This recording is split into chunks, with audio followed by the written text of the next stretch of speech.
बिस्मिल्लाहिर्रहमानिर्रहीम अस्सलाम वालेकुम वरहमतुल्लाहि वबरकातुहू। This is Hafiz Zafar your accounting coach. और जैसा कि आप लोगों को याद होगा कि हम अपनी पूरी सीरीज के अंदर ब्रेक इवन एनालिसिस के जितने भी पास्ट पेपर्स के क्वेश्चन से विद कंसेप्ट जो है वो हम लोग क्लियर कर रहे थे। अब बस ये लास्ट वीडियो है और इसके बाद जो है ये चैप्टर हमारा जो है वो कंप्लीट हो जाएगा।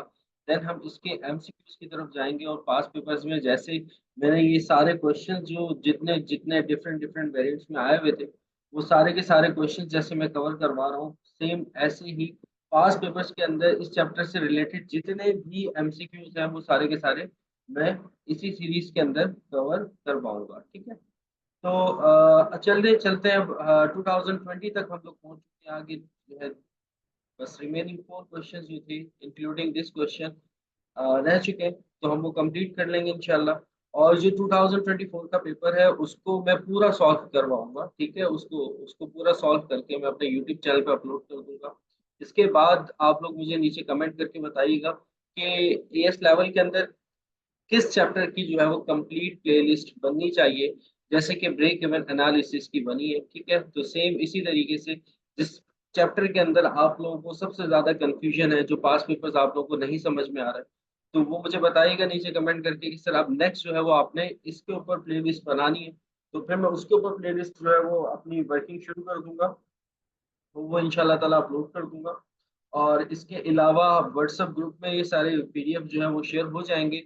व्हाट्सएप ग्रुप का लिंक जो है वो मैं नीचे डिस्क्रिप्शन पे शेयर कर देता हूँ, तो वो देख लीजिएगा लाजमी। ठीक है, और इससे अलावा अगर इससे भी टफ क्वेश्चंस की तरफ आपको जाना हो, जो क्वेश्चन जो आपको बहुत ज्यादा टफ टाइम दे, तो उसके लिए मैंने एसएससी और सीए के लिए एक प्लेलिस्ट बनाई थी इसी चैप्टर से रिलेटेड, तो आप लोग वो भी देख सकते हो। ठीक है, तो उससे आप लोगों के काफी ज्यादा जो है वो कंसेप्ट और ज्यादा क्लियर होंगे। मीन्स ये भी इनफ है, पिछले 10 ईयर्स को हम लोगों ने डिस्कस किया, तो आई थिंक इनफ है इनकी ही। अगर आप प्रैक्टिस कर लेते हो अच्छे से तो ये चैप्टर जो है वो आपको कंप्लीटली अंडरस्टैंड हो जाएगा। चलिए चलते हैं हम इस क्वेश्चन की तरफ। इस क्वेश्चन में देखते हैं कि आपको क्या बताया जा रहा है।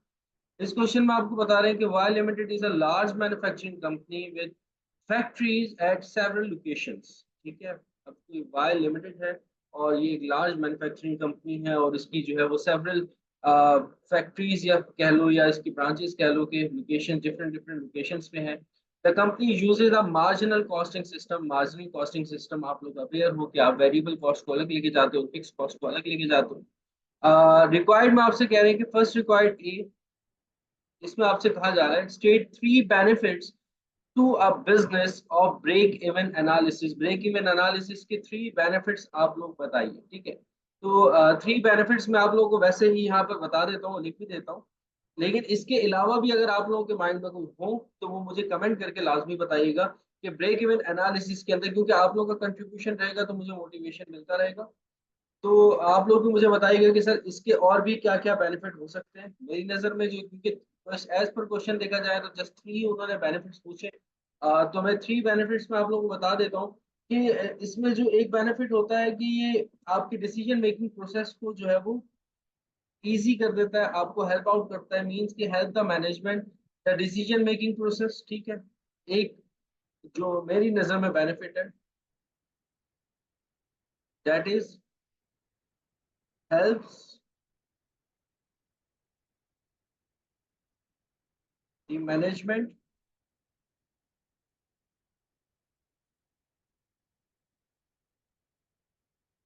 The decision making process. ठीक है,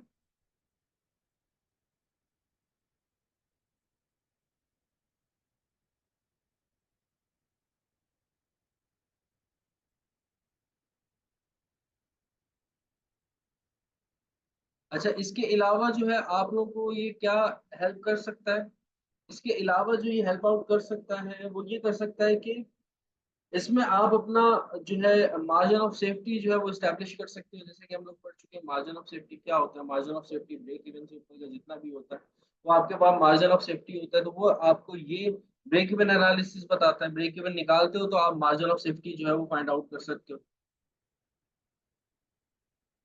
ये भी इसका एक बेनिफिट है, the margin of safety can be established.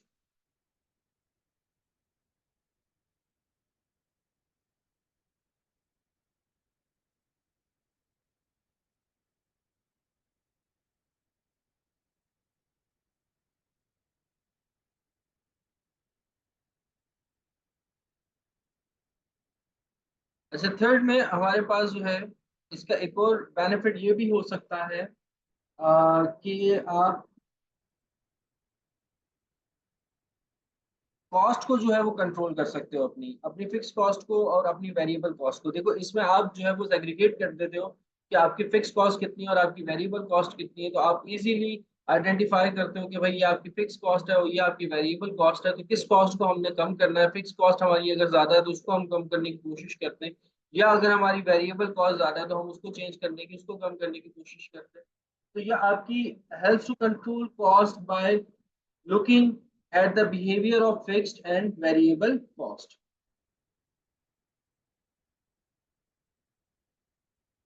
Helps to control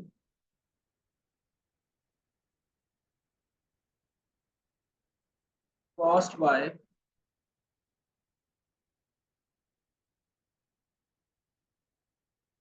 looking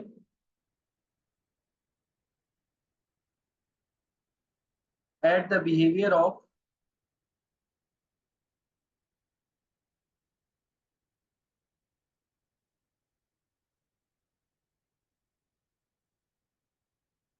fixed and variable cost.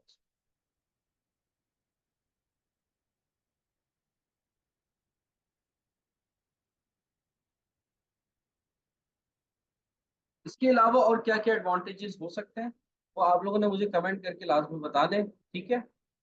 और ये 3 मार्क्स का आपका क्वेश्चन था। अब नेक्स्ट चलते हैं, नेक्स्ट आगे आपको क्या बताया जाए। एडिशनल इन्फॉर्मेशन क्वेश्चन जो है वो अब स्टार्ट हुआ है, समझो। एडिशनल इंफॉर्मेशन में कह रहे हैं कि at one factory a single product is manufactured which sells for $75 per unit, ठीक है। तो कह रहे हैं कि अब ये जो फैक्ट्री है, एक प्रोडक्ट जो है वो सिंगल प्रोडक्ट मैन्युफैक्चर कर रही है और उसको वो सेल कर रही है 75 पर यूनिट सेल कर रही है डॉलर्स में। The budgeted cost of manufacture for one unit are as follows, ठीक है। अब बजटेड कॉस्ट आपको बताई जा रही है, तो उन्होंने जो एस्टिमेट किया है, जैसे कि अगर वो आपको बात करते हैं कि उनका जो डायरेक्ट मटेरियल है वो है 25 पर यूनिट लग रहा है, डॉलर्स में बात हो रही है। और उसके बाद इन्होंने आगे एक और बात बताई, देखो डायरेक्ट मटेरियल के बाद 2 kg एट 12.50 पर केजी, ठीक है। कह रहे हैं कि जो आप एक यूनिट मैन्युफैक्चर कर रहे हो ना, उसमें जो आपकी टोटल कॉस्ट आ रही है वो तो 25 आ रही है, ठीक है। एक यूनिट मैन्युफैक्चर कर रहे हो उसमें आपकी जो कॉस्ट आ रही है वो कितनी आ रही है, 25 आ रही है। लेकिन जो 25 कॉस्ट आ रही है ना, आपका जो मटेरियल जो है वो 2 kg कंज्यूम हो रहा है। एक यूनिट जो है वो, एक यूनिट को मैन्युफैक्चर करने में आप 2 kg जो है वो कंज्यूम करते हो, और पर केजी जो आपको कॉस्ट है वो कितनी है, 12.50, ठीक है। 12.50 मल्टीप्लाई बाय 2, तो आपके पास $25 आ जाएगा। तो अब इन्होंने मटेरियल को भी और ज्यादा इन्होंने डिटेल में बताया कि एक यूनिट पर जो आपका मटेरियल इनकट किया जाता है वो $25 किया जाता है। लेकिन अब मटेरियल लगता कितना है, ठीक है। अब मटेरियल जो है वो 2 kg जो है वो एक यूनिट मैन्युफैक्चर करने में आपको मटेरियल इतनी रिक्वायरमेंट है कि 2 kg आपका कंज्यूम होता है, और पर केजी जो आपको कॉस्ट पड़ रही है वो 12.50 पड़ रही है, ठीक है। तो इसको आपने माइंड में रखना है, ये आगे जाके बहुत ज्यादा हेल्प करेगा, क्योंकि ऐसे नहीं इन्होंने इतना ज्यादा डिटेल में बता दिया, इससे पहले और क्वेश्चन इस तरह के नहीं आए। ये पहला क्वेश्चन है जिसमें इन्होंने मटेरियल को भी आगे डिफाइन कर दिया कि भाई इसमें मटेरियल के अंदर इतना केजी हमारा मटेरियल कंज्यूम होता है, और पर केजी भी हमें कितना पड़ता है वो भी इन्होंने आपको बता दिया। फिर उसके बाद आगे कह रहे हैं डायरेक्ट लेबर जो है वो आपकी $35 लग रही है, ठीक है। ये आपको डायरेक्ट लेबर बता रहे हैं। फिर डायरेक्ट लेबर के बारे में आगे एक और बता रहे हैं कि एक यूनिट जब आप मैन्युफैक्चर कर रहे हो ना, तो डायरेक्ट लेबर जो आर आप कंज्यूम कर रहे हो वो 3.5 आवर्स कंज्यूम कर रहे हो, ठीक है, एट 10 पर लेबर आर। और जो आपको लेबर आर जो आपको देना पड़ रहा है अपनी लेबर को, वो पर आर $10 जो है वो देना पड़ रहा है, ठीक है। मतलब कि 3.5 घंटे आप समझ लो कि 3.5 घंटे जो है वो आप लगाते हो, आपकी लेबर लगाती हो, तो एक यूनिट मैन्युफैक्चर कर पाते हो।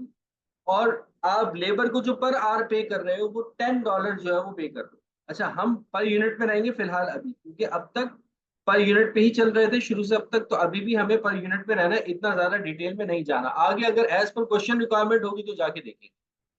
फिर उसके बाद आगे कह रहे हैं कि fixed cost are budgeted to be $66,000 per month. आपकी जो फिक्स कॉस्ट आ रही है वो $66,000 पर मंथ आती है।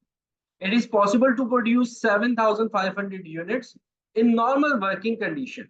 Currently, you are manufactured 5,800 units are made and sold each month. अच्छा, अब यहाँ पे वो आपको इन्होंने एक और नई बात बताई। वो ये कह रहे हैं कि जो आपके पास जो सलाहियत है, जो आपके पास एबिलिटी है मैन्युफैक्चर्ड करने की, that is 7,500 units, means you are easily manufactured 7,500 units, but you have a demand of only 5,800 units. ठीक है, that's why you are making 5,800 units and sold each. Clear हुआ कि जस्ट आप 5,800 यूनिट्स ही manufacture कर रहे हो, हालांकि आपका जो बजट है, जो आप मैन्युफैक्चर कर सकते हो, जो आपके पास सलाहियत है, दैट इज 7,500 यूनिट्स। ठीक है, तो सलाहियत आपके पास 7,500 यूनिट्स की है, लेकिन क्योंकि आपके पास डिमांड ही इतनी है 5,800 यूनिट्स की, तो आप इतने ही यूनिट्स मैन्युफैक्चर करते हो और उनको आप पर मंथ क्या करते हो, सेल। अब रिक्वायर्ड में आपसे फर्स्ट रिक्वायर्ड पूछी जा रही है, वो आपसे कह रहे हैं कि calculate monthly break even point. Monthly break even point बताओ कि क्या। अच्छा जी, मंथली ब्रेक इवन बता देते हैं।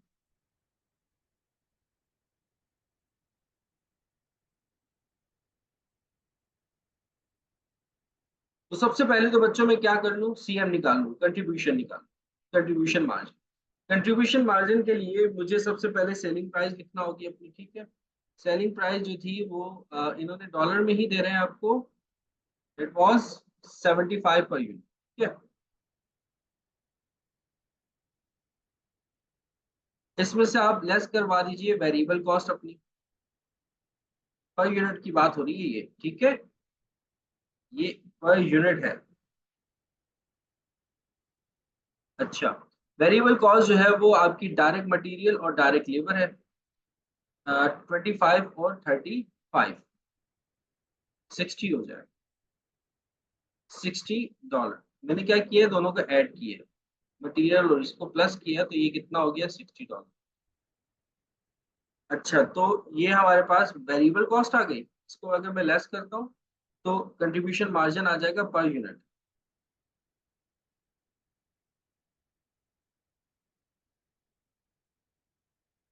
वो कितना आ जाएगा, 15 आ जाएगा, $3 पर यूनिट। सही है, ये हमने कंट्रीब्यूशन मार्जिन निकाल लिया। ठीक है, अब हमारे लिए बहुत आसान हो जाएगा। अब फिक्स ब्रेक इवन पॉइंट निकालना है या ब्रेक इवन यूनिट्स निकालना है, अब मैं वो फाइंड आउट करने जा रहा हूँ।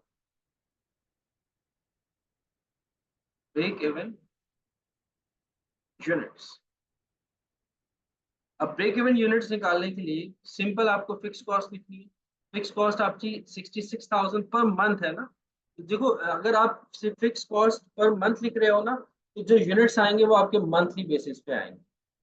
अगर आप अपनी फिक्स कॉस्ट जो है वो ईयरली बेसिस पे लिख रहे होते, मींस के क्वेश्चन के अंदर आपको जो फिक्स कॉस्ट गिवन होती वो पूरे साल की होती, $66,000।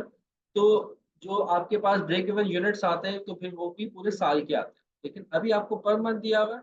तो अब आप क्या करोगे, जब आप डिवाइड करवाओगे फिक्स कॉस्ट में से, क्योंकि आपको पता है, you know the formula of break even units क्या था, जो मैंने आप लोगों को पहले भी बताया था, फिक्स कॉस्ट को आप डिवाइड करवा देते हो कंट्रीब्यूशन मार्जिन पर यूनिट से। तो fix cost is $66,000 divided by contribution margin per unit is $15। ठीक है, तो इसको अगर आप डिवाइड करवाते हो, you get 4,400 units, that is your break even units. ठीक है, तो ब्रेक इवन यूनिट्स हमने फाइंड आउट कर लिए। नेक्स्ट वो कह रहे हैं, अच्छा वो यही बात कर रहे थे, ब्रेक इवन आपको फाइंड आउट करना है, मैंने पहले फाइंड आउट कर लिया। ब्रेक इवन आपको फाइंड आउट करना है कैसे, इन यूनिट्स में भी, इन यूनिट्स में अभी अभी हमने फाइंड आउट किया 4,400 यूनिट्स। कैलकुलेशन मुझे यहाँ करनी चाहिए थी, मैंने ऊपर ही कर दी। ठीक है, नो इशू। फिर इन रेवेन्यू भी, ब्रेक इवन आपको इन यूनिट्स भी फाइंड आउट करना है, इन रेवेन्यू भी फाइंड आउट करना है। इन रेवेन्यू तो सिंपल है कि आप 4400 आपकी यूनिट्स है, सेल प्राइस आपकी क्या थी? सेल प्राइस आपकी थी $75। तो जब आप 4400 को $75 से मल्टीप्लाई करेंगे, you get the answer is $3,30,000। ठीक है, तो ये आपकी ब्रेक इवन रेवेन्यू हो जाएगी, ब्रेक इवन रेवेन्यू। अच्छा, ठीक है। फिर उसके बाद क्या है, आगे है कि ये मैंने सिंपल क्या लिखा है बेटा, कंफ्यूजन के लिए मैं बता देता हूँ कि ये ब्रेक इवन यूनिट्स है और ये हमारे पास सेलिंग प्राइस है। अब सी में देखो, सी में आपको क्या बता रहे हैं? सी में आपसे पूछ रहे हैं you have to calculate the forecast profit per month based on 5800 units. कह रहे हैं कि अगर आपके जो यूनिट्स आप सेल कर रहे हो 5800 यूनिट्स पर मंथ जो सेल कर रहे हो, तो आपका मंथली प्रॉफिट क्या हो। ठीक है, तो आपको ये पता है कि 5800 जो है वो आप लोग सेल कर रहे हो। अगर मैं कंट्रीब्यूशन मार्जिन अपना फाइंड आउट करना चाहूँ, तो मैं कैसे फाइंड आउट करूँ? कंट्रीब्यूशन मार्जिन टोटल यूनिट जो है वो 5800 है। ठीक है, इसको मैं जस्ट मल्टीप्लाई करवा दूंगा किससे, जो मैंने contribution margin per unit find out किया था, that was 15।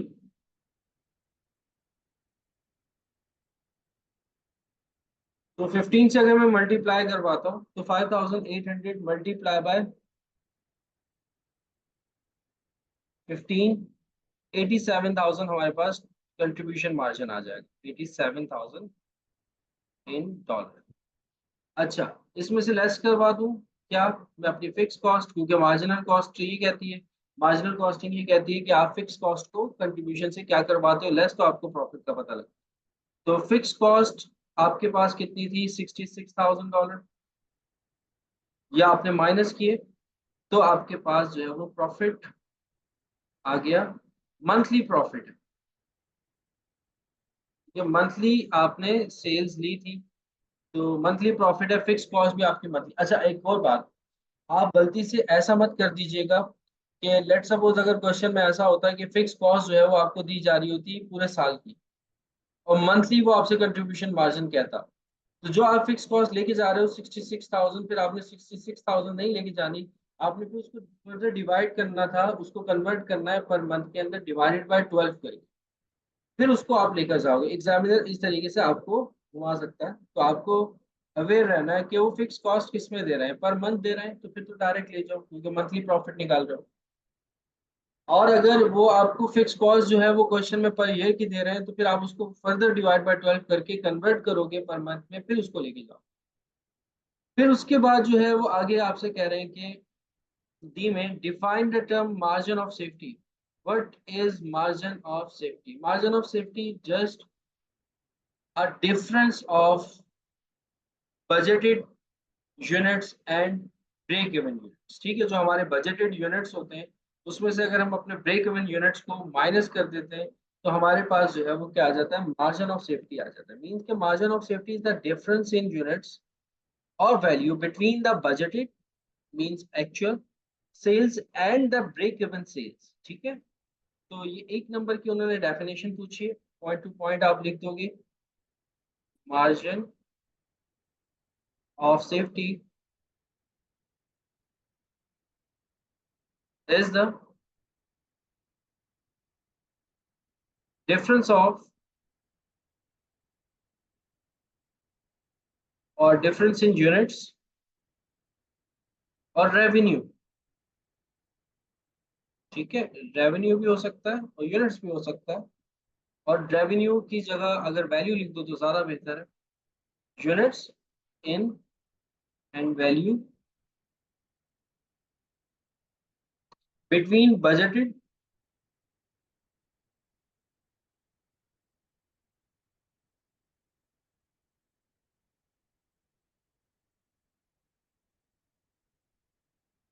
Actual, budgeted means actual sales and break even sales.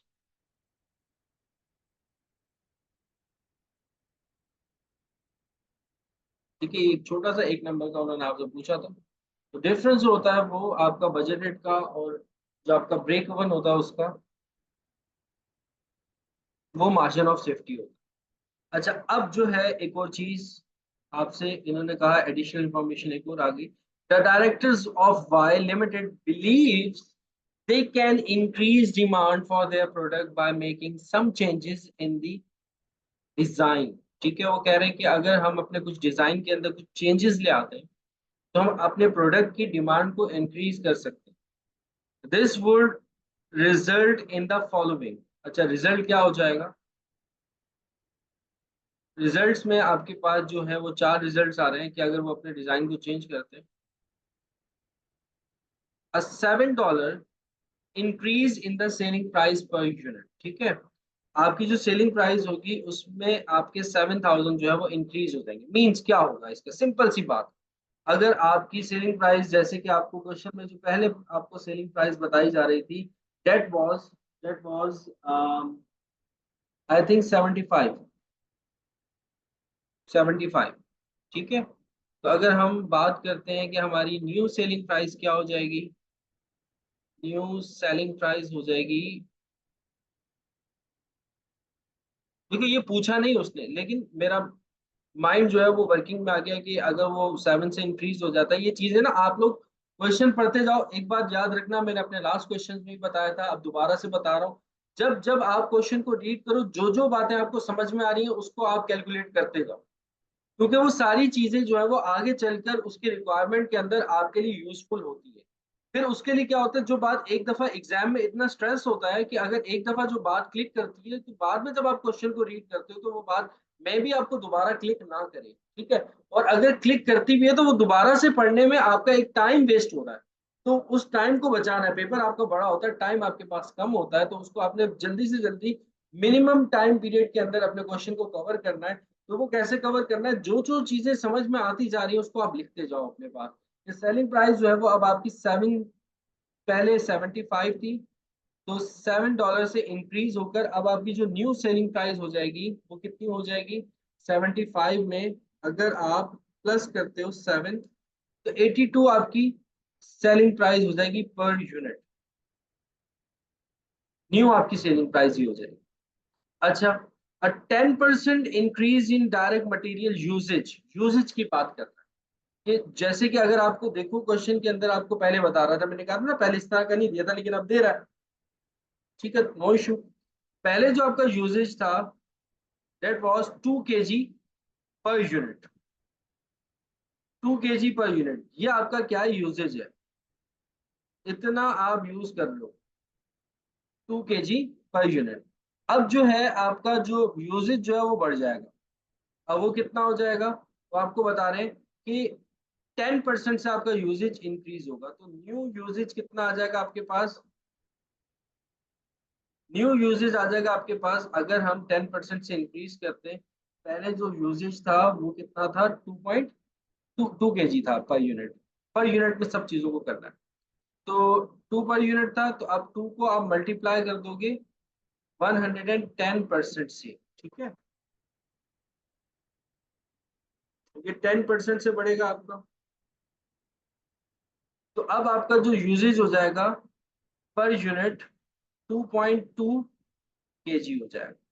ठीक है, मतलब अब आपका यूनिट जब आप मैन्युफैक्चर करोगे तो अब 2 kg कंज्यूम नहीं होगा बल्कि ज्यादा कंज्यूम होगा।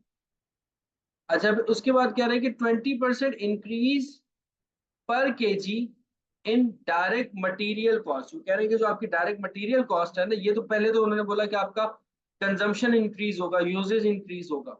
फिर उसके बाद वो आपको कह रहे हैं कि जो आपका केजी का प्राइस था वो भी इंक्रीज कर जाएगा 20% से। मतलब कि न्यू मटेरियल प्राइस जो है वो आपकी इंक्रीज होगी पर केजी। पर केजी पे बात हो रही है, पर यूनिट पे बात नहीं होगी। ठीक है, पर केजी 20% से इंक्रीज होगा। पहले जो आपको मटेरियल जो पर केजी था वो कितना था? $10 था, नहीं सॉरी, $12.5 पर केजी था, अब ये 20% से इंक्रीज होगा, मीन्स के 12.5 को मल्टीप्लाई कर दोगे, 12.5 12 20% से इंक्रीज हो रहा है, 120% से 125 मल्टीप्लाई बाय, नहीं सॉरी 12.5 मल्टीप्लाई बाय 120%। तो अब आपका जो यूजेज हो जाएगा पर केजी, जो आपको मटेरियल की प्राइस आएगी वो कितनी आ जाएगी, 15 आ जाएगी। ठीक है। अच्छा, अगर मैं मटेरियल पर यूनिट की बात करूं, अगर मैं मटेरियल पर यूनिट की बात करूं, तो पर यूनिट पर जो आपकी केजी की कंजम्पशन है वो है 2.2 केजी, और पर केजी आपको प्राइस कितना मिल रहा है, 15। तो अब अगर आप बात करते हो बात करते हो मटेरियल पर यूनिट की, अगर आप बात करते हो डायरेक्ट मटेरियल पर यूनिट, अगर आप बात करते हो वो कितनी हो जाएगी, 15 केजी प्राइस है और कंजम्पशन आपकी 2.2 केजी है, तो पर यूनिट जो है वो आ जाएगा 33 पर यूनिट। ठीक है। अच्छा, अब हमें सेलिंग प्राइस पर यूनिट पता है 82, और हमें जो है जो हमारी मटेरियल की प्राइस पर यूनिट पता है वो कितना है, 33 पर यूनिट। अच्छा, फिर उसके बाद जो है वो आगे आपको ये भी बता रहे हैं कि फोरकास्ट 40% इंक्रीज इन डिमांड, आपकी डिमांड भी इंक्रीज हो जाएगी। पहले जो आपकी डिमांड थी वो आई थिंक थी 5000 समथिंग थी, 5800 थी। ठीक है। तो अब आपकी जो न्यू डिमांड हो जाएगी,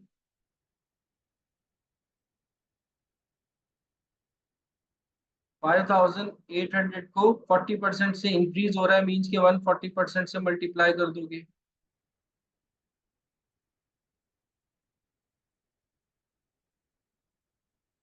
अब आपकी जो न्यू डिमांड हो जाएगी 8120 यूनिट्स, 8120 यूनिट्स, ये अब आपकी जो है वो न्यू डिमांड हो जाएगी।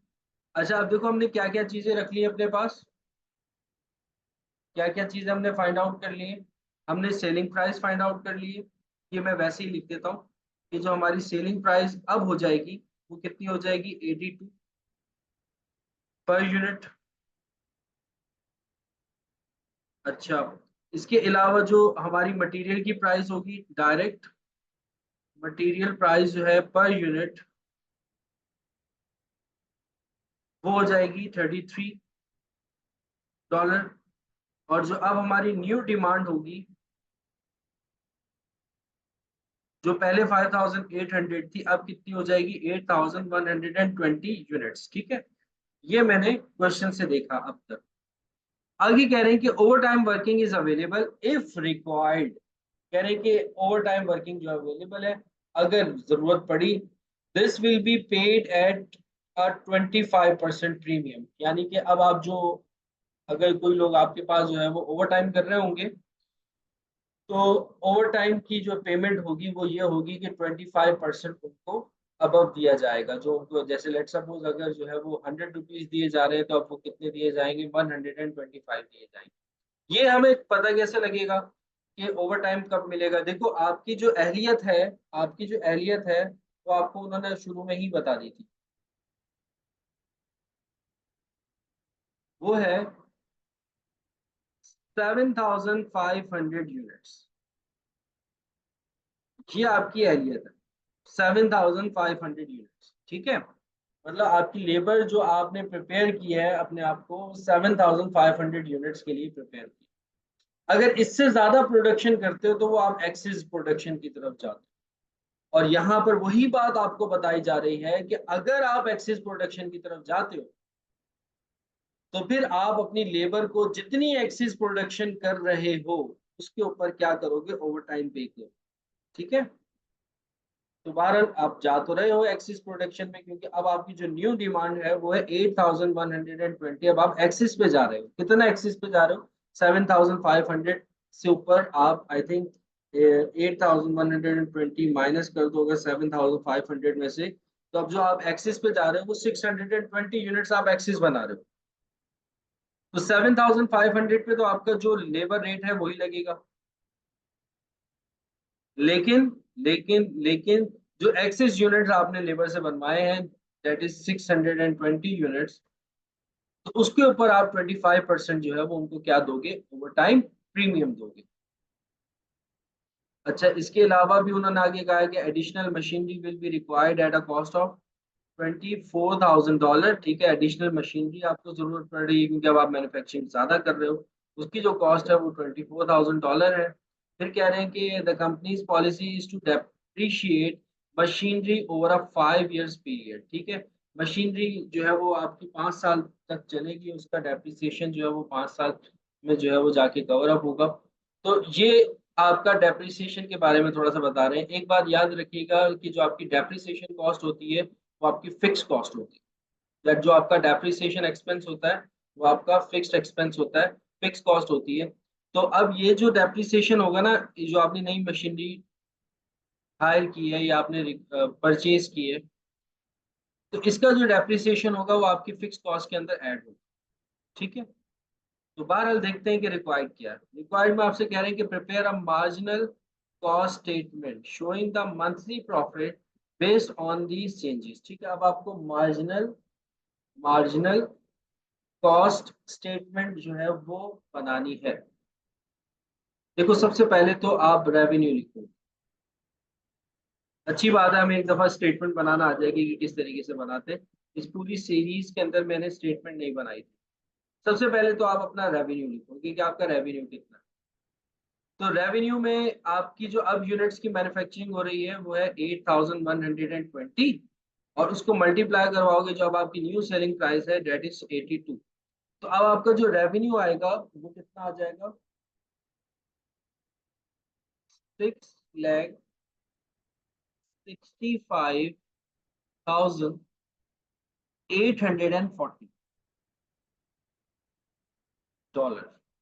ठीक है, फिर आप क्या करोगे? मार्जिनल मार्जिनल कॉस्टिंग ये कहती है कि अब आपने इसमें से अपनी वेरिएबल कॉस्ट को क्या करना है? माइनस। वो वेरिएबल कॉस्ट के अंदर आपके पास जो है वो एक तो डायरेक्ट मटेरियल है।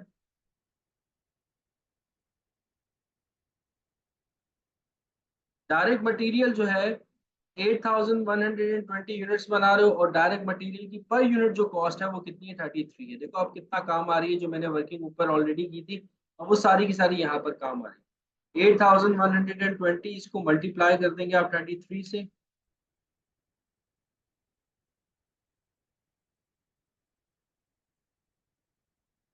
तो जो आपकी मटेरियल की कॉस्ट होगी 2,67,960। ठीक है, ये आपकी मटेरियल वेरिएबल कॉस्ट जो है ना, मैं अलग से लिख रहा हूँ फिर ऐड करके डायरेक्टली अपने रेवेन्यू में से लेस करूंगा। डायरेक्ट मटेरियल मैंने लिख लिया, इसके अलावा अब मैं लिखूंगा अपनी डायरेक्ट लेबर।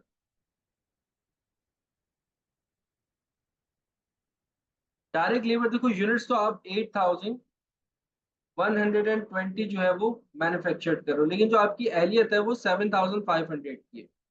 कितना एक्सिस आप मैन्युफैक्चर्ड कर रहे हो? 620 यूनिट जो है वो आप एक्सिस मैन्युफैक्चर्ड कर। ये तो आपकी नॉर्मल है, जो आपका स्टैंडर्ड है, और ये आपका क्या है? एक्सिस है। तो ये जो एक्सिस है इसके ऊपर आप जो है वो ओवर टाइम दोगे। 7,500 के ऊपर तो नॉर्मल वेज है वही जाएगी 7,500। तो जो आपकी लेबर की वेज थी वो हमने ऊपर देखी थी, वो थी आई थिंक $10। लेबर की वेज क्या थी पर यूनिट?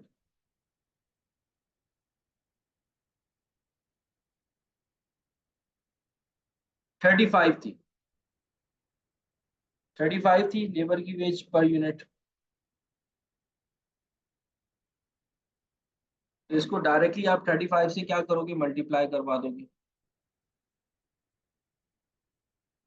7500 multiply by 35, 262500। ठीक है। और जो बाकी जो रिमेनिंग यूनिट जो एक्सिस बन रहे हैं डायरेक्ट लेबर के, ये जो आपकी लेबर थी ये थी नॉर्मल की। ठीक है, जो आपका बजट था, जितनी आपकी औकात थी, आपने उसके हिसाब से। आगे जो है डायरेक्ट लेबर ओवर टाइम वाली आ गई।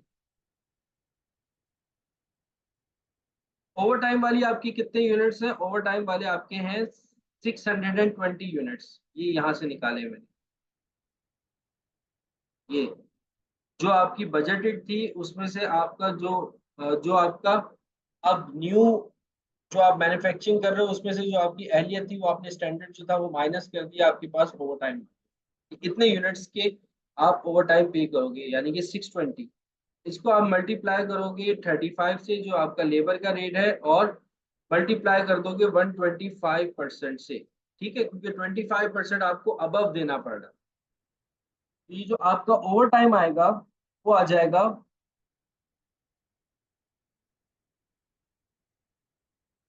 27,125। ठीक है, एक दफा दोबारा से चेक कर लेता हूँ के पास।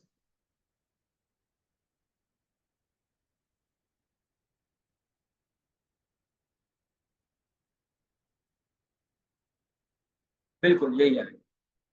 तो ये हमारी सारी वेरिएबल कॉस्ट हो गई, इन सबको ऐड कर लो तो टोटल वेरिएबल कॉस्ट जो मेरे पास आती है वो आती है 5,57,585 डॉलर। 5,57,585 डॉलर। ये आपकी जो है वो टोटल ओवरऑल क्या है, वेरिएबल कॉस्ट। और जब आप अपनी वेरिएबल कॉस्ट को लेस कर देते हो अपने रेवेन्यू में से, तो आपके पास कंट्रीब्यूशन मार्जिन आ जाएगा।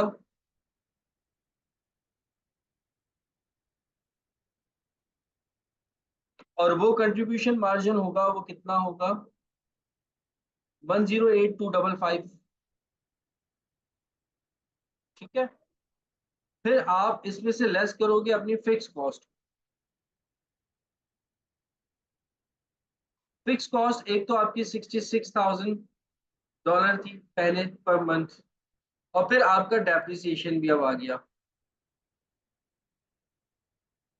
आपने जो एसेट परचेज किया है वो कितने का परचेज किया है? अच्छा, कुछ बच्चे क्या करते हैं, एसेट परचेज किया इसको भी ले जाओ, नहीं भाई, एसेट है, उसको डायरेक्टली नहीं लेके जाओगे, वो आपका एसेट है। आप उस एसेट के अंदर जितना डेप्रिसिएशन होगा वो पूरे 5 साल में दिखाओगे ना, क्योंकि 5 साल वो आपके पास चलेगा। तो पहले साल ही पूरा एसेट थोड़ी दिखाओगे, आपकी पूरी profit and loss statement disturb हो जाएगी। आपने क्या करना है, उसको 5 ईयर्स में ब्रेक करना है, तो डेप्रिसिएशन आएगा। तो आपका एसेट 24,000 है, इसको आपने 5 ईयर्स में ब्रेक किया, 24,000 डिवाइड किया 5 से, तो मेरे पास पर ईयर डेप्रिसिएशन आ गया 4,800। लेकिन मैं मंथली बना रहा हूँ तो इस वजह से इसको मैं डिवाइड कर रहा हूँ 12 से, तो मेरे पास पर मंथ आ जाएगा $400 जस्ट। तो टोटल जो हमारी फिक्स कॉस्ट हो जाएगी वो हो जाएगी 66,400 डॉलर। इसको भी जब हम लेस करेंगे तो हमारे पास क्या आ जाएगा, प्रॉफिट पर मंथ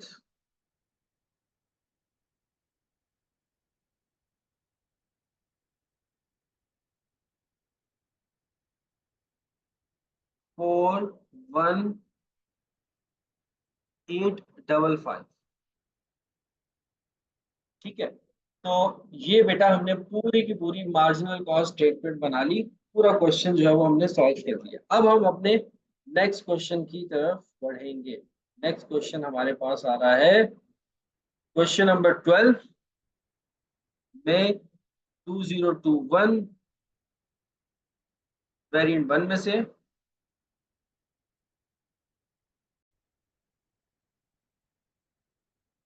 जी, तो अब चलते हैं हम अपने क्वेश्चन नंबर 12 है। आई थिंक नंबरिंग के अंदर ना क्वेश्चन के अंदर थोड़ा सा प्रॉब्लम हुआ है।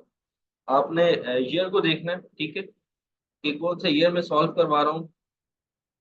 तो ये मई 2021 है, और P21 question number 4A to E, इसको हमने सॉल्व करना है। ठीक है, अब इसमें कुछ थ्योरेटिकल पोर्शन भी है आपका, जिसको मैं कोशिश करूंगा कि इसी लेक्चर में कवर करवा दूं। नोट्स में तो आपको इंशाल्लाह ताला सारी चीजें मिल जाएंगी, लेकिन साथ साथ इसको भी मैं इसी के साथ साथ कवर करवा दूं। देखो, अब इसमें आपसे सबसे पहले पूछ रहे हैं, रिक्वायर्ड में the following terms, direct cost क्या होती है आपकी। What is direct cost? Direct cost क्या होती है बेटा? डायरेक्ट कॉस्ट वो होती है कि जब भी आप मैन्युफैक्चरिंग कर रहे होते हैं, और जो कॉस्ट जो विजिबल होती है, जो डायरेक्टली नजर आ रही होती है, जिसे देख के आप कह सकते हो कि भाई ये कॉस्ट जो है वो इसके अंदर लगी होगी, जैसे कि मटेरियल लगा है, लेबर लगी है, तो ये हमारी कौन सी कॉस्ट होती है? डायरेक्ट कॉस्ट होती है। मीन्स के आप इसको इस तरीके से भी ले सकते हो कि direct cost are the manufacturing cost which can be directly trace to the product unit. ठीक है, जिसमें आप ट्रेस कर सको, जो जो कि ट्रेसेबल हो, उसको आप डायरेक्ट कॉस्ट कह सकते हो। मैं एग्जाम यहाँ पर लिख देता हूँ ताकि आप लोगों को याद रहे कि direct cost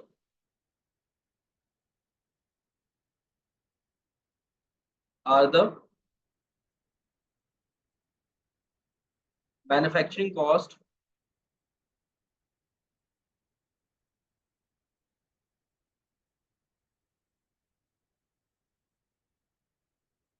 which can B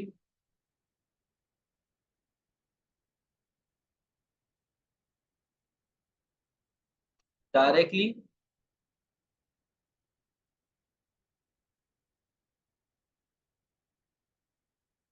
trace to the product unit.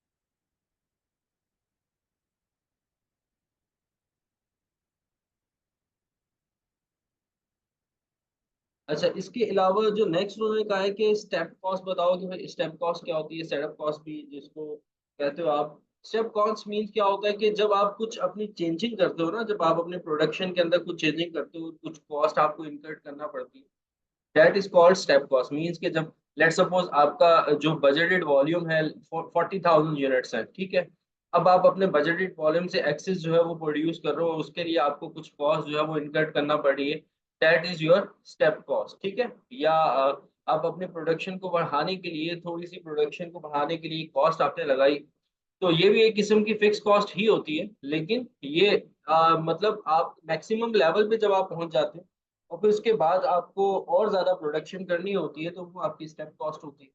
Step cost is a cost that does not change steadily, but rather a discrete point. ठीक है, स्टेडली तो चेंज नहीं होती, लेकिन डिस्क्रीट पॉइंट पे आकर आप चेंज कर लेते हो। In other words, it increase to a new level in step with the significant changes in activity और यूजेज। ठीक है, जब आप अपने यूजेज के ऊपर या अब जो भी आपकी एक्टिविटी होती है उसके अंदर कुछ चेंजेस लेकर आना चाहते हो, न्यू लेवल की तरफ जाना चाहते हो, तो आप जो कॉस्ट इनकर्ट करते हो, that is your step cost. ठीक है, तो स्टेप कॉस्ट लिख लेते हैं।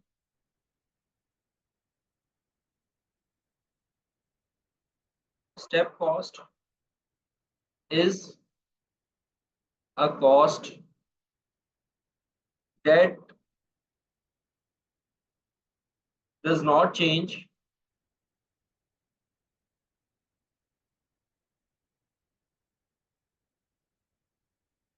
steadily,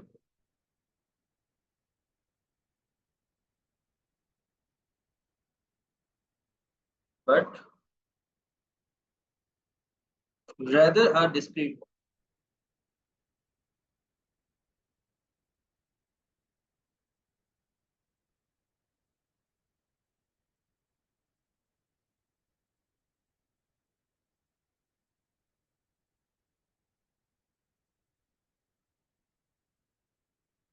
ठीक है, तो ये आपकी हो गई स्टेप कॉस्ट। अब आगे क्या पूछ रहे हैं आपसे? आगे देखो, ये 1 मार्क्स का था, विद 2 मार्क्स का। 1 मार्क्स का एक और पूछ रहे हैं, state the formula of for finding the margin of safety in units. ठीक है, margin of safety in units का आपको फॉर्मूला बताना है। तो वो जो भी आपकी बजटेड सेल होती है उसमें से जब आप अपना ब्रेक इवन सेल को माइनस कर देते हो तो वो आपका margin of safety in units आ जाता है। ठीक है, तो फॉर्मूला लिख देते हैं, हम ऑलरेडी डिस्कस कर चुके हैं इस फॉर्मूले को। Margin of safety in units equals to budgeted sales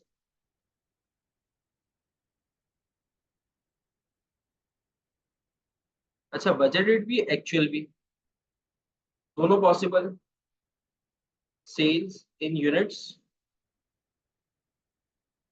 minus break even को शॉर्ट फॉर्म में लिख रहा हूँ, break even sales in units. ठीक है, तो जो भी आपकी ब्रेक इवन सेल होती है यूनिट्स में उनको आप माइनस कर देते हो, आपके पास बजटेड आ जाती है, सॉरी मार्जिन आ जाती है।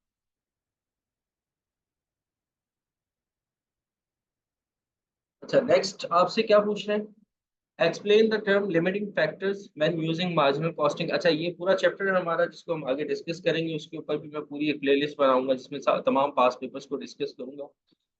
तो इसमें थोड़ा सा बता देता हूँ लिमिटिंग फैक्टर क्या होता है। लिमिटिंग फैक्टर ये होता है कि जब आप प्रोडक्शन कर रहे हो तो कोई भी आपका जो एलिमेंट होता है वो लिमिट में होता है। यानी कि लेट्स सपोज आपकी डिमांड लिमिटेड हो सकती है, ठीक है, आपके पास रॉ मटेरियल जो है वो लिमिटेड है, आप ज़्यादा मैन्युफैक्चरिंग नहीं कर सकते हो, आपके पास एक जो है वो लिमिटेड रॉ मटेरियल है, उसको आपने यूज़ करना है। या आपकी जो सेल्स की जो डिमांड है मार्केट के अंदर वो एक लिमिटेड डिमांड है, उससे आगे आप नहीं जा सकते हो। या इसके अलावा जो है ये भी आपका एक लिमिटिंग फैक्टर है। तो लिमिटिंग फैक्टर आपका कुछ भी हो सकता है। लेट्स सपोज आपके आर्स लिमिटिंग फैक्टर्स में आ सकते हैं, ठीक है, कि आपके पास जो है वो इतने आर्स हैं, ये भी एक लिमिटिंग फैक्टर है जिसके अंदर आपको प्रोडक्शन करनी है। जैसे हमारे लिए we have 24 hours in a day, ठीक है, तो ये हमारे लिए एक लिमिटिंग फैक्टर है। 24 आवर्स है हमारे पास जिसमें हमने काम करना है, ठीक है, 24 से वो 25 नहीं हो सकते, 26 नहीं हो सकते। तो ये एक लिमिटिंग फैक्टर है, मीन्स कि एक लिमिट लगा दी जाती है, उससे आगे आप नहीं जा सकते। तो वो आपका लिमिटिंग फैक्टर होता है। एनीथिंग विच इज स्कैर्स और limits that growth of an entity, example limited sales demand, limited material supply, limited labor availability, shortage of cash, ये सारी चीजें हमारे किस में आ जाती है, लिमिटिंग फैक्टर में आ जाती है। ठीक है, तो डेफिनेशन में लिख देता हूँ, बाकी जब हमारा ये चैप्टर स्टार्ट होगा तो उसमें हम डिटेल में पढ़ेंगे, इसकी प्लेलिस्ट मैं पूरी इंशाल्लाह ताला जो है वो मैं अपने चैनल पे अपलोड करूंगा तमाम पास पेपर्स को सॉल्व करके। Anything which is scarce and limit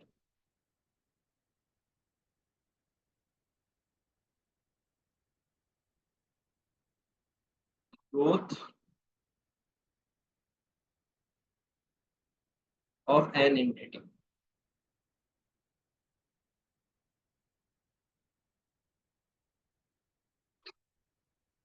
तो ये तो कुछ थियोरेटिकल पोर्शन था जो मैंने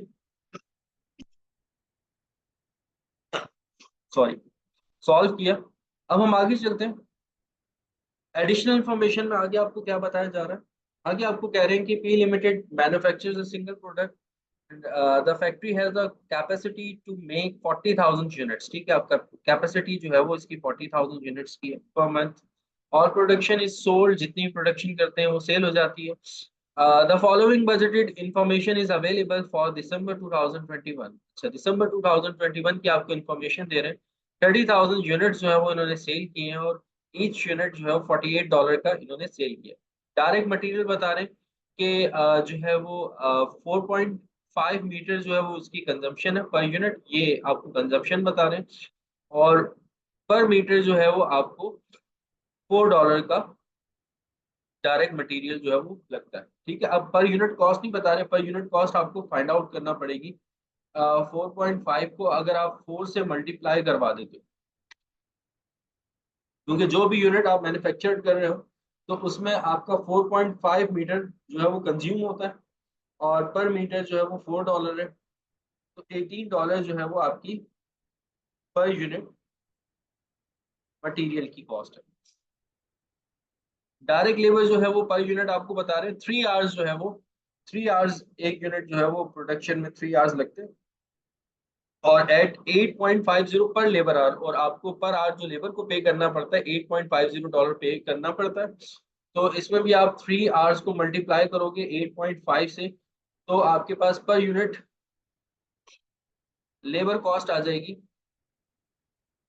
3 × 8.5, ठीक है। तो ये 25.5 आ जाएगी। फिक्स कॉस्ट आपको बता रहे हैं $1,12,000 की है। The company has target profit 40,000 per month. अब कंपनी का जो टारगेट प्रॉफिट है डेट इज 40,000 पर मंथ है। कंपनी को इतना अचीव करना है, 40,000 उसको अचीव करना है। देखो अब ये सारी चीजें जो है वो आपको क्वेश्चन में दी हुई थी।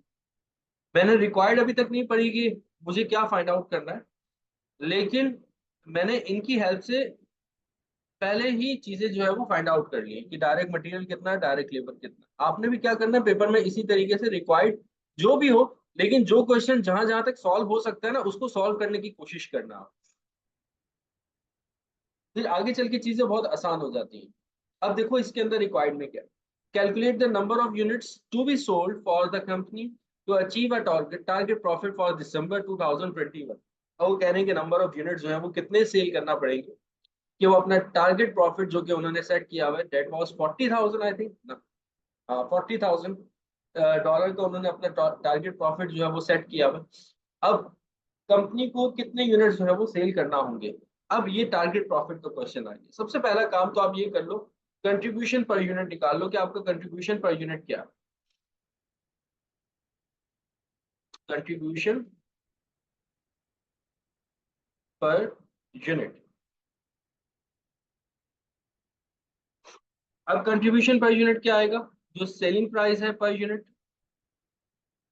वो आप लिखोगे, ठीक है। फिर इसमें से आप अपनी वेरिएबल कॉस्ट को माइनस कर दोगे, डायरेक्ट मटेरियल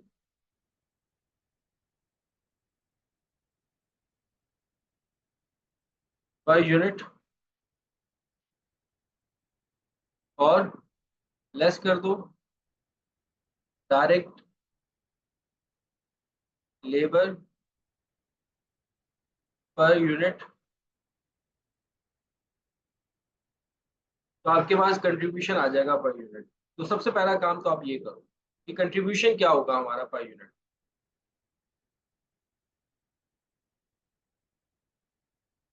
अच्छा, तो सेलिंग प्राइस पर यूनिट जो है वो उसने हमें $48 दी है,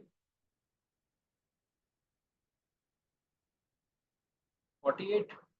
अच्छा, हमारा डायरेक्ट मटेरियल पर यूनिट क्या है वो हमने देखो पहले फाइंड आउट कर लिया। अब आगे हमें काम आएगा ना कि 18 पर यूनिट जो है वो हमारा मटेरियल है, और लेबर पर यूनिट कितना है 25.5।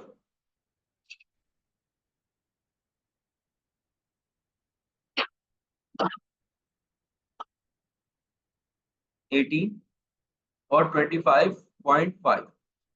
अच्छा, अब इन दोनों का आप माइनस करोगे, that is your variable cost. तो आपके पास कंट्रीब्यूशन आ जाएगा पर यूनिट। माइनस कर लेता हूँ मैं 48 माइनस 18 एंड माइनस 25.5। 4.5 हमारा कंट्रीब्यूशन आ गया।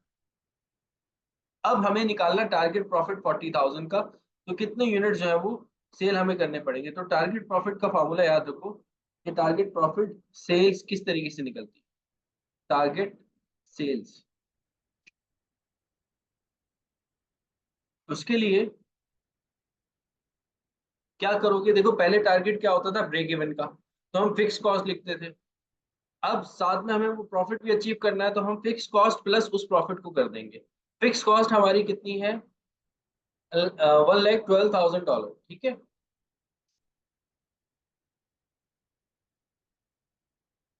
प्लस प्रॉफिट जो हमें अचीव करना है उसको भी प्लस कर देंगे, ठीक है। जो भी वो आपको अचीव करना चाहे, इस तरह का क्वेश्चन हमने ऑलरेडी डिस्कस किया कि जो भी चीज हमें अचीव करनी है, टारगेट प्रॉफिट हो, इंटरेस्ट हो, वटेवर जो भी हो, डिविडेंड हो, जो भी हो, उसको आप अपने फिक्स कॉस्ट के अंदर क्या कर लोगे, ऐड कर लोगे, और फिर सीएम पर यूनिट से डिवाइड करवा, सिंपल। 4.5 से, तो ये हमारे पास आ जाएगा 33,000 33,778 यूनिट्स।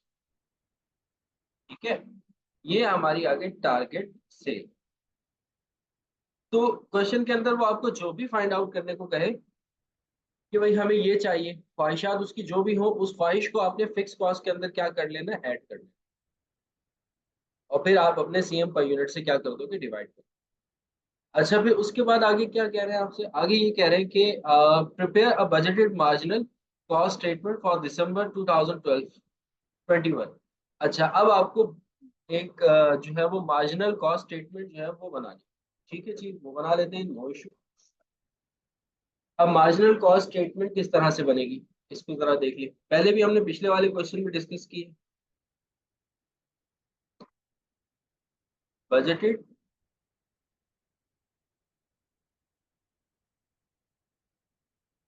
Marginal cost statement. ठीक है, ये हमें बनानी है फॉर दिसंबर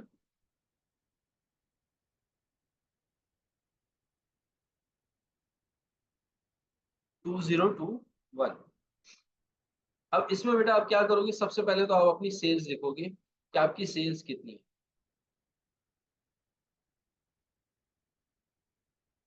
अच्छा, सेल आप कितने यूनिट्स कर रहे थे, सेल आप 30,000 यूनिट्स कर रहे थे, और पर यूनिट जो है वो आप 48 का जो है वो सेल कर रहे थे। ठीक है, $48 का आप सेल कर रहे थे। तो ये आपकी जो सेल आ जाएगी 1440 एंड 000। ठीक है, फिर आप अपनी वेरिएबल कॉस्ट कैलकुलेट करोगे कि अब आपकी वेरिएबल कॉस्ट क्या है।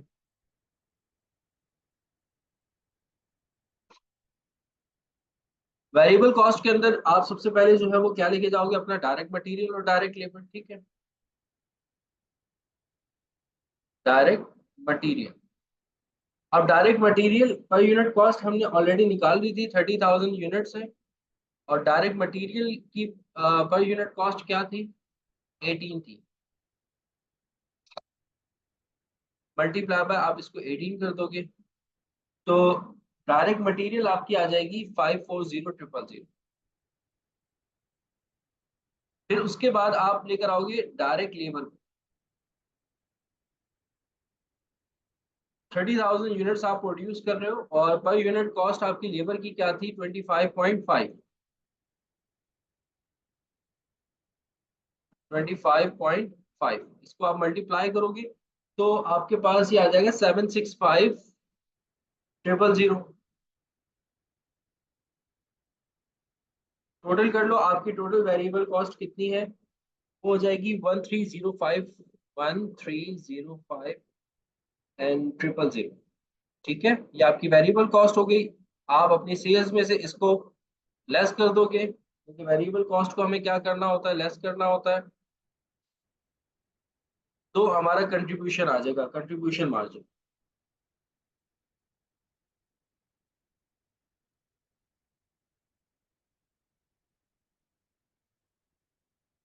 वो हो जाएगा हमारा 135000। अच्छा, फिर इसमें से आप लेस कर दोगे फिक्स कॉस्ट अपनी, और फिक्स कॉस्ट भी, fix cost was also given in a question, that was 112 and 000, 1,12,000 dollar. तो जब इसको आप माइनस कर दोगे तो आपके पास प्रॉफिट फॉर द मंथ आ जाएगा।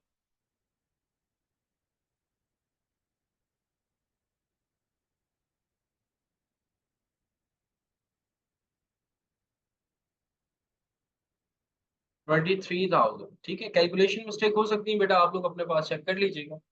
तो ये हमारी बजटेड मार्जिनल कॉस्ट स्टेटमेंट हो गए दिसंबर 2021। अब हम आगे चलते हैं, नेक्स्ट क्या क्वेश्चन है, क्वेश्चन नंबर 13 है, मे भी चेंज हो सकता है। 13 की जगह आप ये देखिएगा, मई 2021 की attempt B2 3 A to D तक है। ठीक है, अब इस क्वेश्चन को देखते हैं कि इस क्वेश्चन में आपको क्या पता।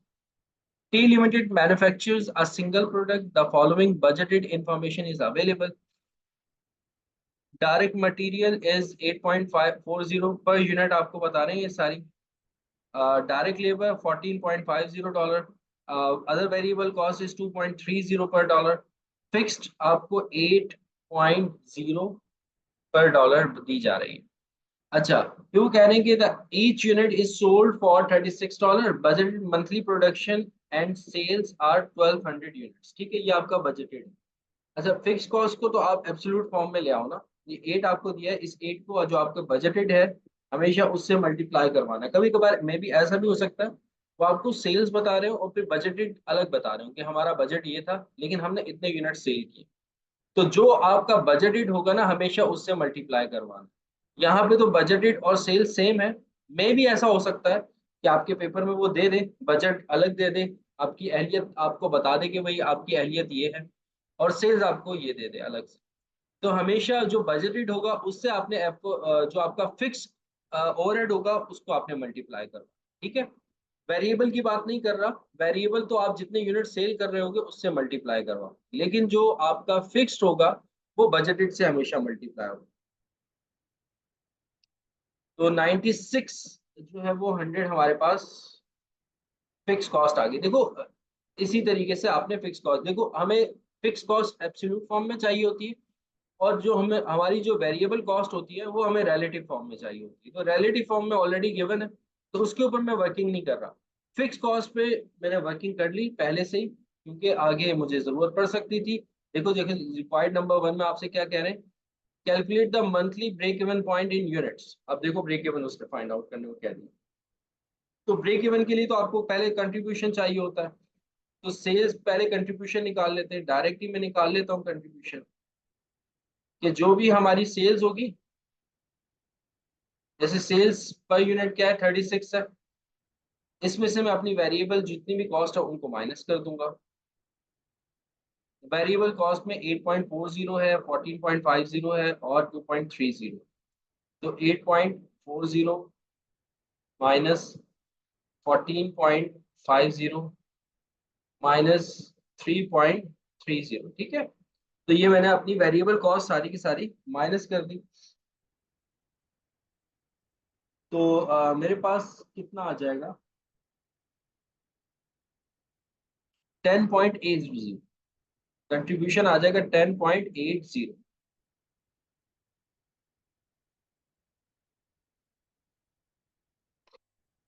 अब मैं ब्रेक इवन निकाल सकता हूँ। ठीक है, ब्रेक इवन इन यूनिट्स। अब ब्रेक इवन यूनिट्स किस तरीके से निकलेंगे, फिक्स कॉस्ट जो भी है आपकी 9600, देखो ऑलरेडी निकाल ली। अब यहाँ पे बेनिफिट हो रहा है मुझे 10.80।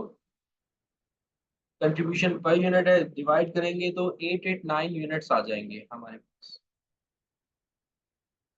ठीक है, तो ये ब्रेक इवन यूनिट्स आ गए। आगे वो आपसे क्या कह रहे हैं, calculate the margin of safety. ठीक है जी, मार्जिन ऑफ सेफ्टी कैसे निकलती है इन यूनिट्स में, उसमें आपका फॉर्मूला होता है कि आप बजटेड जो आपकी सेल होती है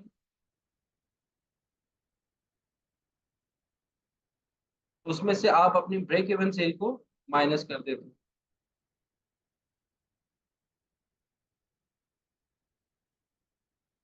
और इन यूनिट्स की बात हो रही है। ठीक है, इन यूनिट्स। तो बजटेड जो सेल थी हमारी वो थी 1200 यूनिट्स। ठीक है, ये हमारी बजटेड थी 1200 यूनिट्स। इसमें से माइनस कर दूंगा, ब्रेक इवन यूनिट्स हमारे ये आ गए थे 889। ठीक है, तो ये आपका margin of safety in units आ जाएंगे। अगर मैं इनको माइनस करता हूँ 311 यूनिट्स। ठीक है, अच्छा एक तो उसने यूनिट्स में भी कहा है, सेकंड वो आपसे कह रहे हैं कि इन रेवेन्यू। इन रेवेन्यू भी बताओ कि इन रेवेन्यू क्या है। इन रेवेन्यू ये निकाल लेते हैं, आसान है। इन रेवेन्यू आपका जो margin of safety in revenue निकाल लो। ठीक है, margin of safety in revenue. Simple. जो आपके यूनिट्स हैं मार्जिन ऑफ सेफ्टी के 311, इसको जो आपका सेल प्राइस था पर यूनिट, दैट वाज $36, इसके साथ मल्टीप्लाई करवा दो। ठीक है, 11196 आ जाएगा।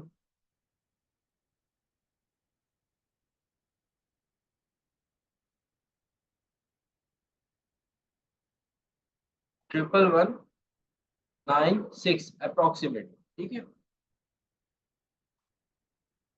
यही है ना।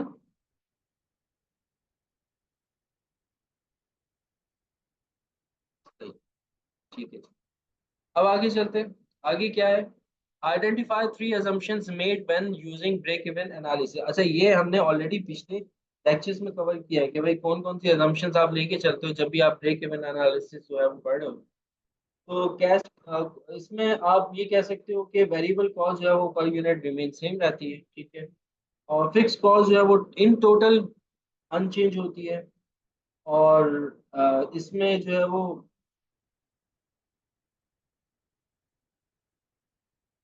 आपकी जो कॉस्ट होती है वो डिवाइड होती है दो कॉस्ट में, फिक्स कॉस्ट और वेरिएबल कॉस्ट में।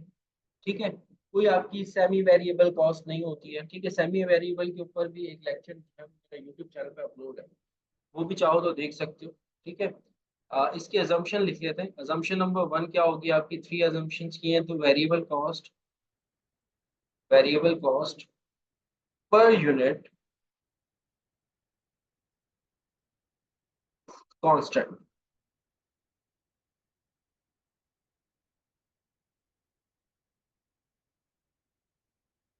ठीक है, और इसके अलावा fix cost is constant in absolute form. ठीक है, टोटल में,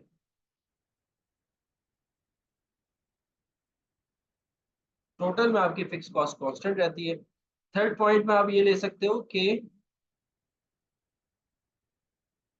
ओनली टू कॉस्ट जो है वो एग्जिस्ट करती है। Cost can be classified as variable and fixed.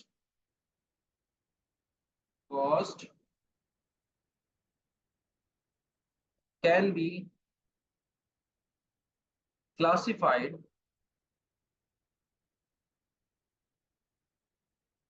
As variable and fixed. ठीक है, तो ये 3 assumptions हमने दे दी। अच्छा, फिर उसके बाद आगे क्या कह रहे हैं आपसे? Additional information. In January 2021 the company made and sold 1120 units. अच्छा, अब कंपनी ने इतने यूनिट सेल किए। पहले कंपनी जो है वो 1200 यूनिट सेल कर रही थी, अब कंपनी ने कम यूनिट सेल किए, 1120 यूनिट जो है सेल किए। अब वो कह रहे हैं calculate the contribution to sales ratio. ठीक है, कंट्रीब्यूशन टू सेल्स रेशियो आपको फाइंड आउट।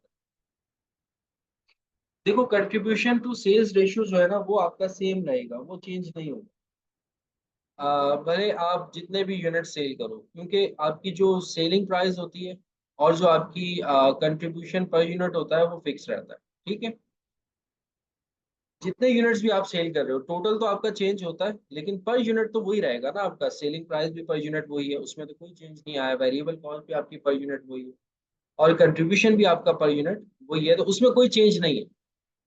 अब आप क्या करोगे? सिंपल, ये जो आपकी सेल्स रेशियो मैं आपको फाइंड आउट करने को बता देता हूँ। कंट्रीब्यूशन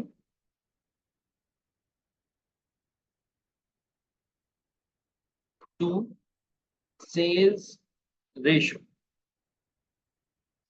ये आपका आउटपुट के हिसाब से चेंज नहीं होता। ठीक है, जो आपकी आउटपुट होती है जितनी भी हो, आप 2 यूनिट बनाओ, 1 यूनिट बनाओ, सेल्स टू कंट्रीब्यूशन रेशियो और sales to variable cost ratio change नहीं होता, वो फिक्स रहता है। अच्छा, अब इसमें आप न्यूमिनेटर पे कंट्रीब्यूशन रखोगे पर यूनिट, जो भी होगा आपका हम ऑलरेडी फाइंड आउट कर चुके होंगे।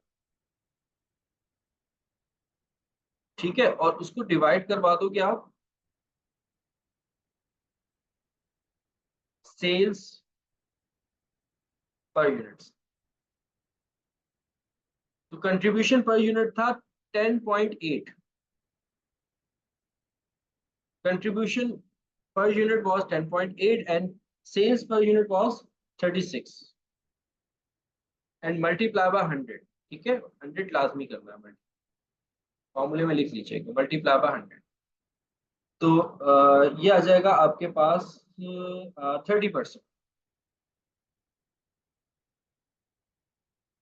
फिर उसके बाद ये आपको कह रहे हैं कि आपका प्रॉफिट कितना होगा। ठीक है, प्रॉफिट कितना होगा जनवरी 2021 का। ठीक है, तो इसके लिए पहले आप कंट्रीब्यूशन देख लो कि कंट्रीब्यूशन कितना है। कंट्रीब्यूशन जो भी टोटल होगा उसमें से अगर मैं अपनी फिक्स कॉस्ट को माइनस कर देता हूँ तो वो मेरा क्या होगा, प्रॉफिट होगा।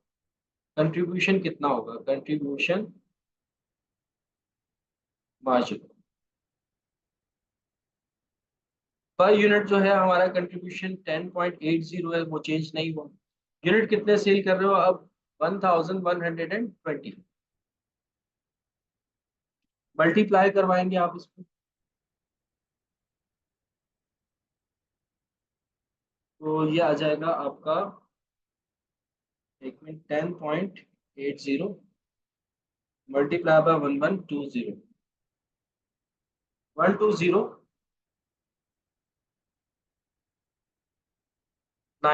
ठीक है। इसमें से आप प्लस कर दोगे फिक्स कॉस्ट। अच्छा, फिक्स कॉस्ट आपकी एब्सोल्यूट फॉर्म में चेंज नहीं होती, तो जो ऑलरेडी पहले थी 1200 हमने निकाली भी थी फिक्स कॉस्ट ना, सबसे पहले हमने वही निकाली थी 9600।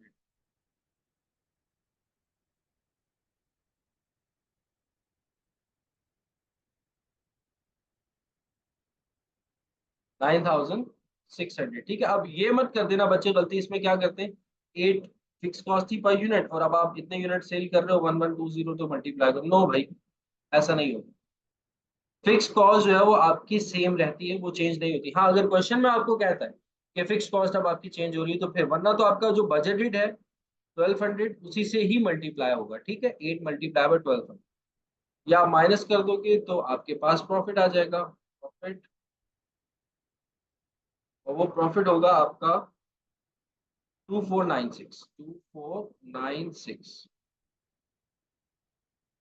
तो ये हमने दो क्वेश्चन सॉल्व कर लिए। ठीक है, अब ये वाला जो है वो हमारा सेशन काफी बड़ा हो जाएगा अगर मैंने इस क्वेश्चन को भी ले लिया। तो अब इसके लिए, और ये स्पेशल क्वेश्चन है थोड़ा सा, इसके अंदर चीजें काफी सारी मजेदार क्वेश्चन है, तो मैं चाह रहा हूँ कि इसके ऊपर एक सेपरेट ही सोल्यूशन इसका मैं अपलोड करूँ इसके बाद। ठीक है, तो अब यहीं तक रहने देते हैं इंशाल्लाह ताला। कैसे, कैसी रही मेरी सीरीज, आप लोगों को कैसा लग रहा है, नीचे कमेंट करके बच्चों लाजमी बताइएगा। मेरे चैनल को लाजमी सब्सक्राइब कीजिएगा, अपना ख्याल रखिएगा, मुझे दुआओं में याद रखिएगा। अल्लाह हाफिज।